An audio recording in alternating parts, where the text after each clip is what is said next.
The chairman of the Lagos State chapter of the Nigerian Institution of Environmental Engineers, Azeez Agoro, says the ban on styrofoam and other single-use plastics by the state government has recorded a high success rate.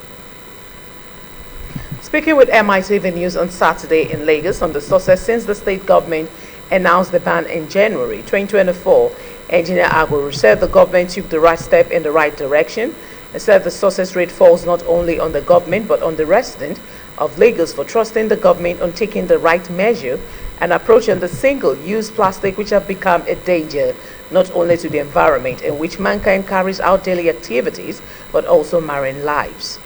Engineer Agoro was of the opinion that the state government needs to put in place more awareness campaign on the dangers of single-use plastics.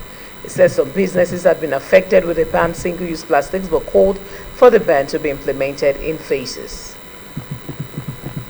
In the long run, and what are the alternatives that we can also use, to as compared to the use of the single-use plastic? Yes, and importantly, the government also need to look at different options, to make it to enable the use of those alternatives in terms of increasing the campaign, the awareness level, so that the citizenry can have good grasp of what are those benefits. We need to sell the benefits more. Let people understand what are the likely consequences of exposure, the potential different pollution tendencies that we have from the use of those single-use plastics. There is no doubt some businesses might be impacted as a result of the ban on single-use plastic, but again, it is now left for the government to implement the change in phases.